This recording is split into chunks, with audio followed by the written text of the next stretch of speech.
2 Tawarik pasal 9 ayat 1-31.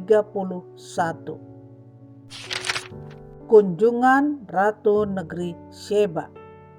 Ketika Ratu Negeri Sheba mendengar kabar tentang Salomo, maka dengan pasukan pengiring yang sangat besar dan dengan unta-unta yang membawa rempah-rempah, banyak emas dan batu permata yang mahal-mahal, datanglah ia ke Yerusalem hendak menguji Salomo dengan teka-teki.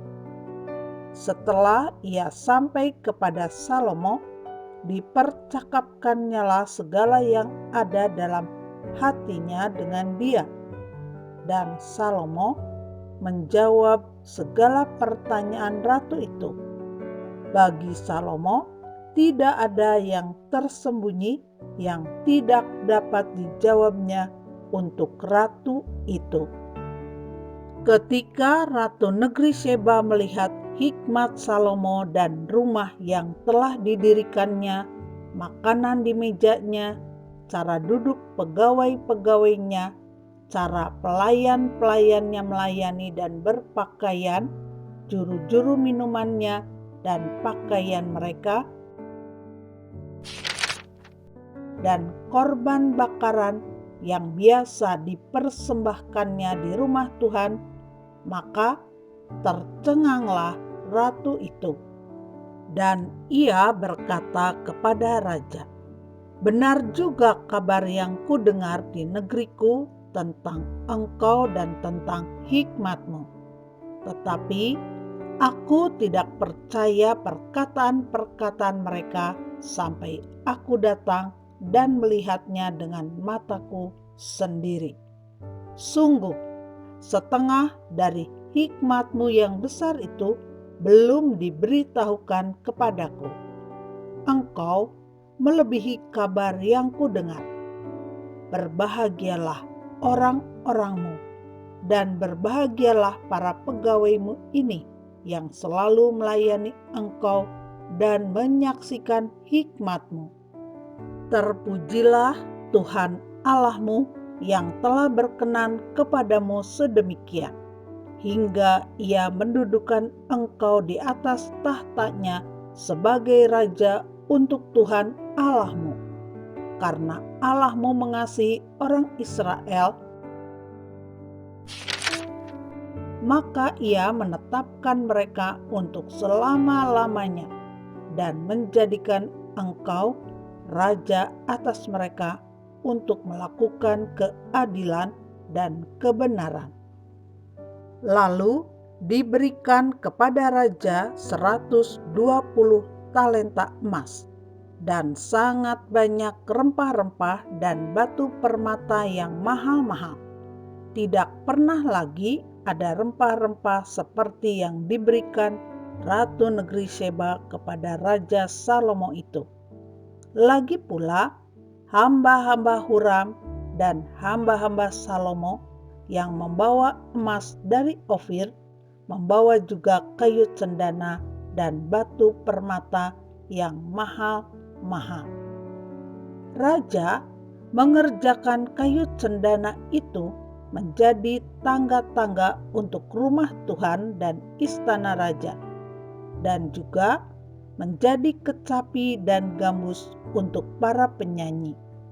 Hal seperti itu tidak pernah kelihatan sebelumnya di tanah Yehuda. Raja Salomo memberikan kepada Ratu Negeri Sheba segala yang dikehendakinya dan yang dimintanya, melebihi yang dibawa ratu itu untuk raja. Lalu ratu itu berangkat pulang ke negerinya bersama-sama dengan pegawai-pegawainya. Penghasilan Salomo dan kekayaannya. Adapun berat emas yang dibawa kepada Salomo dalam 1 tahun ialah seberat 666 talenta, belum terhitung yang dibawa oleh saudagar-saudagar dan pedagang-pedagang. Juga semua raja Arab dan bupati-bupati di negeri itu membawa emas dan perak kepada Salomo. Raja Salomo membuat 200 perisai besar dari emas tempaan. 600 sikal emas tempaan dipakainya untuk setiap perisai besar. Ia membuat juga 300 perisai kecil dari emas tempaan. 300 sikal emas dipakainya untuk setiap perisai kecil. Lalu raja menaruh semuanya itu di dalam gedung hutan Libanon. Juga raja membuat takhta besar dari gading yang disalutnya dengan emas murni. Takhta itu 6 tingkatnya, dan tumpuan kakinya dari emas yang dipautkan pada takhta itu. Dan pada kedua sisi tempat duduk ada kelek-kelek. Di samping kelek-kelek itu berdiri 2 singa. Sedang 12 singa berdiri di atas ke-6 tingkat itu sebelah menyebelah. Belum pernah diperbuat yang demikian bagi suatu kerajaan. Segala perkakas minuman Raja Salomo dari emas, dan segala barang di gedung hutan Libanon itu dari emas murni. Perak tidak dianggap berharga pada zaman Salomo. Sebab raja mempunyai kapal-kapal yang berlayar ke Tarsis bersama-sama dengan orang-orang Huram. Dan sekali 3 tahun kapal-kapal Tarsis itu datang membawa emas dan perak serta gading, juga kera dan burung merak. Raja Salomo melebihi semua raja di bumi dalam hal kekayaan dan hikmat.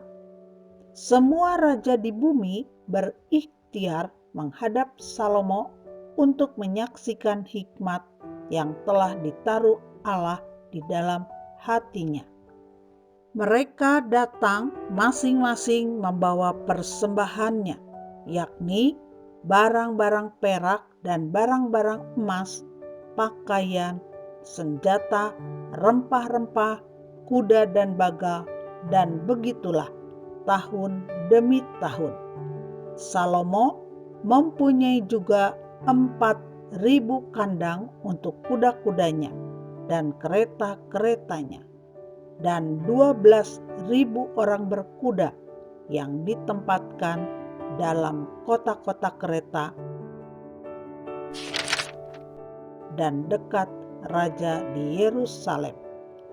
Dan ia memerintah atas semua raja, mulai dari sungai Efrat sampai negeri orang Filistin dan sampai ke tapal batas Mesir. Raja membuat banyaknya perak di Yerusalem sama seperti batu, dan banyaknya pohon kayu aras sama seperti pohon ara yang tumbuh di daerah bukit. Kuda untuk Salomo didatangkan dari Misraim dan dari segala negeri. Salomo mati. Selebihnya dari riwayat Salomo dari awal sampai akhir, bukankah semuanya itu tertulis dalam riwayat Nabi Nathan dan dalam nubuat Ahia orang Silo itu, dan dalam penglihatan-penglihatan Ido pelihat itu tentang Yerobeam bin Nebat? Salomo memerintah di Yerusalem atas seluruh Israel 40 tahun lamanya. Kemudian Salomo mendapat perhentian bersama-sama dengan nenek moyangnya, dan ia dikuburkan di kota Daud ayahnya. Maka Rehabeam anaknya menjadi raja menggantikan dia.